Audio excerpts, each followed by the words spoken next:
Every 3-year-old, 4-year-old, before they can possibly string a sentence together, can probably sing one of the Star Wars tunes.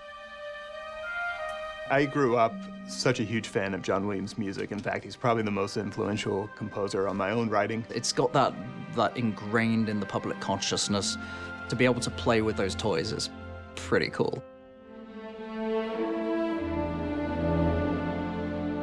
I'm Stephen Barton. My name is Gordy Hab, and I'm one of the 2 composers on Jedi Fallen Order. Relatively early on, Nick Laviers, who's our audio director, he was looking at the scope of it and was like, there's so much music in this, it's like one person isn't going to be able to write this, and this is huge. Stephen Barton and I have been working together since Titanfall 2, and I wanted to bring him onto the project because I felt really strongly that he complemented what Gordy would be able to bring. I got my start maybe 10 years ago working on Star Wars: The Old Republic, and it sort of snowballed from there, and I think I've written maybe somewhere in the ballpark of 20 hours of music for Star Wars projects so far.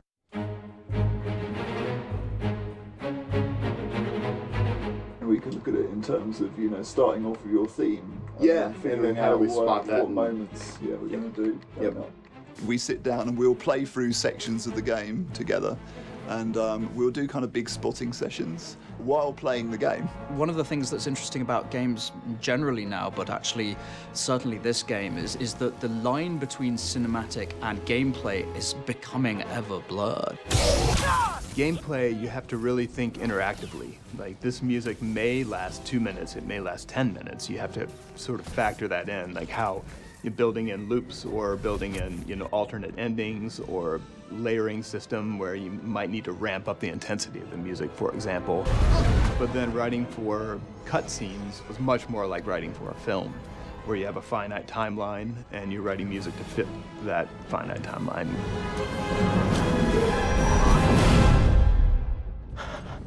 We started out, I think, by really looking at themes of the main characters, and so you have this unique challenge with Star Wars where everyone knows all the Star Wars themes, and so it's like being asked to, you know, put an extra 6 feet on the top of the Great Pyramid. We were trying to see how far we could push the boundaries of the John Williams vibe with it still feeling like it was in the Star Wars universe. We start with such a small little cell of an idea for Cal's theme, for example, but over the course of the game, because there's so much gameplay, that theme really develops. By the end of the game, it's taken on a whole new life than it had in the very beginning of the game. Thanks, little droid.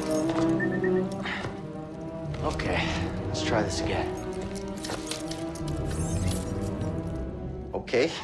The favorite material that I've had to work on is everything to do with BD1, but just because it's such a unique and charming character. Cal might go through some tough emotional moments, but BD is always going to be there to encourage him. You know, very much the fact it's sort of a boy and his dog kind of story.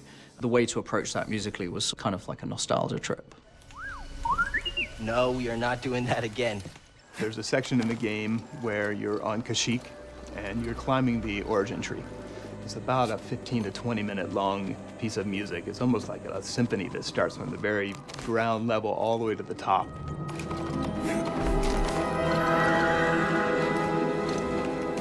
That was probably my favorite moment to write for. We are getting ready for our first scoring session in London. We've written about... I don't know, probably close to almost 50 minutes of music. Yeah, just probably plenty for a session. We recorded Jedi Fallen Order's score at Abbey Road Studios in London, and we're using the London Symphony and the best musicians that London has to offer. So any aficionado of Star Wars will know that from Empire through to the end of the prequel trilogy was all recorded there. The first time I heard the orchestra play, I thought we were listening to one of John Williams' scores on the speakers, just sound checking. It has a special thing, and you hear it. I mean, you really do feel it.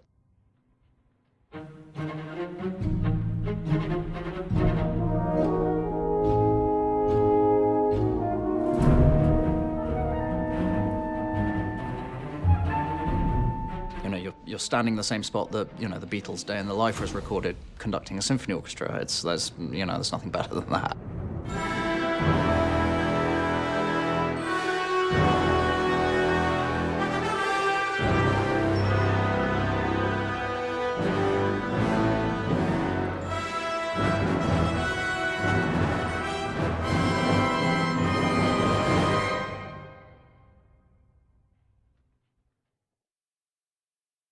All right, we're good. We're moving on.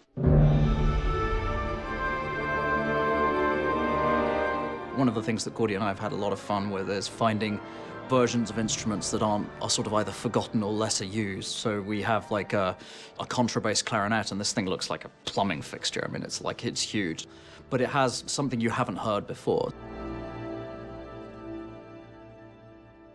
Good. Nice. Nice. Good stuff. Good job. Good afternoon. Good job, team.